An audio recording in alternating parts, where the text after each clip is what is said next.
In this video, I want to go over how to be like Jin Sakai from the Ghost of Tsushima. Before I begin, if you enjoy this type of content, make sure to like and subscribe. Watch me stream Tuesdays to Thursdays, 12:30 p.m. to 2:30 p.m. EST or UTC5, where I also play the Ghost of Tsushima, even though I finished the main story. You can also join my Discord server, link down below, to see when I stream next in case I mix it up, or to suggest for new videos. And you can support my channel even further by hitting that join button for $2.99 a month. The first is physical training, starting with cardio, which he seems to have an infinite amount of, and it is just important when he has any fights or he has any quests that require climbing, running, swinging, or any other athletic movements.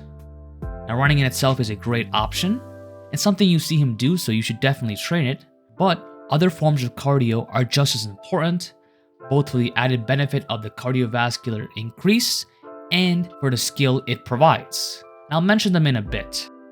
The other part of physical training is strength training, which is not really mentioned as far as I've played.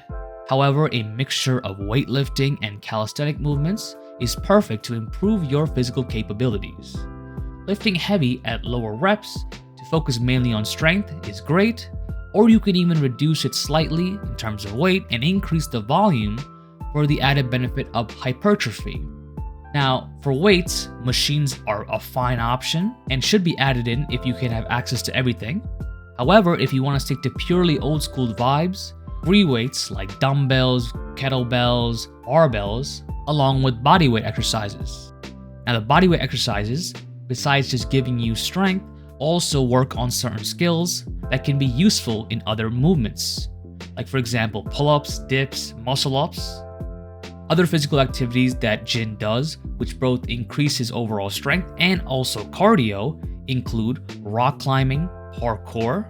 The man is crazy when it comes to this, climbing up and down mountains or buildings for vantage points or even assassination missions.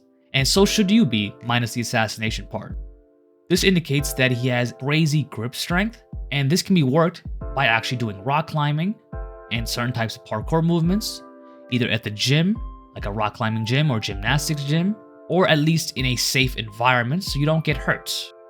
Other options include doing pull-ups, like I already mentioned, which also work grip. You can use a pull-up bar outside, in the gym, or even a tree branch somewhere.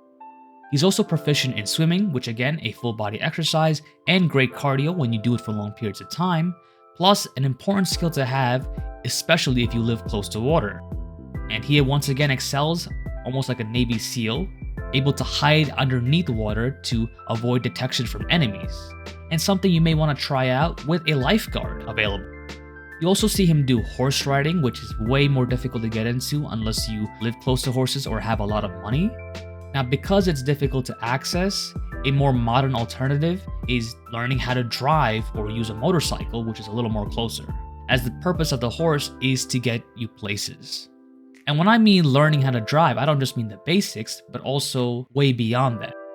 Examples like driver down, where you as a passenger can quickly maneuver to the driver's seat and control the vehicle while keeping the unconscious driver safe. Learning to drive in reverse really quickly and with accuracy, doing a J-turn, how to prep the vehicle like the tire PSI, turning off ABS or traction control, etc.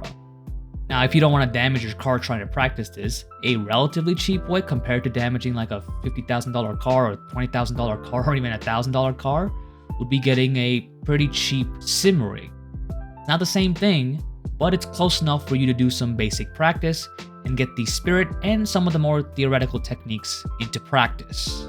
And the more money you spent on it, even though it may be at some point above a cheap car, is still better because if you do crash in the game, you're not getting hurt, but the realism can increase. The next is martial arts, starting with a sword. There might not be a sword dojo or school to teach you, or it's quite expensive, as it's not super common, in which case the first step is to get yourself a training sword. There's a couple different options that I could see, including synthetic, padded, steel, even wood. Some of them are more useful than others, and they can be used in some different aspects, whether like in solo training or for actual sparring. For example, a padded sword is probably good for sparring, as they're soft and so it requires minimal gear, whereas something like a synthetic or even steel sword can still do damage without gear. And you can even make it yourself. As for sword techniques and styles, I'm not really going to get into it, but I'll reference the book The Five Rings by Miyamoto Musashi. The first tip, he says, is that just by reading his book, you ain't gonna learn shit, which is why you got the sword. So the most important thing is to practice. Then he goes into like generalized concepts like the 5 positions that the sword can be in, which are like raised, middle, lowered, left, and right, which are positions most, if not all styles have in some variation or the other. He also mentions natural sword flow, not too fast or not too slow. Then mentions strategies like getting close to an opponent, sticking to the opponent's sword so he can't maneuver out, a couple of different forms for his specific 2 sword styles, all in the Water Scroll. It's an interesting read to check out, and you can try and incorporate some of the concepts and moves into your own practice. But the most important thing is to choose a sword style that has been tested via sparring, so that anything that is more for show or for like tradition may be cool in some sense, but may not be effective in actual sword fights. And once you have a solid choice you want to imitate, most likely via video, on the moves itself, and then put them into sparring training. Now, Jin's style, you see a couple different stances, which are basically just methods to fight against specific weapons.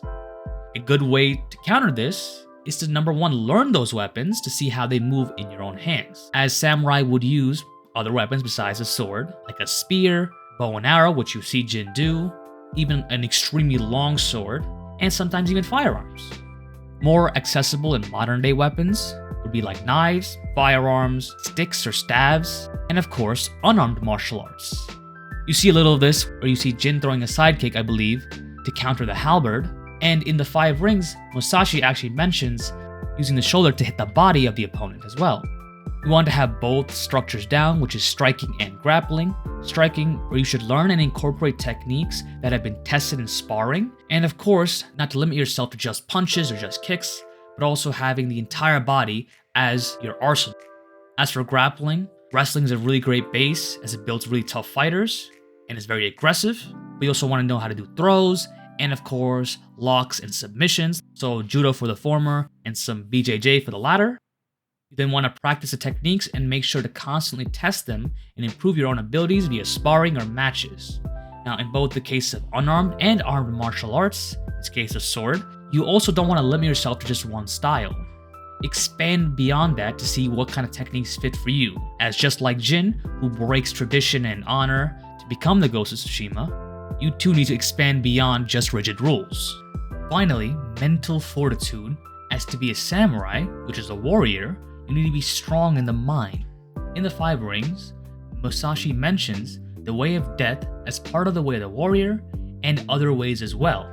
It makes sense as a samurai has to confront the fear of dying, as it could happen in a fight or battle. Some ways to potentially do this is to be in stressful environments or conditions, as mentioned by Historium.com, with samurai doing hard work all day, having less sleep, going out in the cold without shoes on, and activities like taking young kids to cemeteries or scary places to overcome their fears. You may also want to meditate on death and the actuality that it could occur to you at any time to stay grounded. Now, other stressful things you can do without having to drop a shit ton of money on some kind of military-esque camp, you can just force yourself to do things that make you uncomfortable, such as waking up early, going out in the cold like I already said, working out intensely and consistently.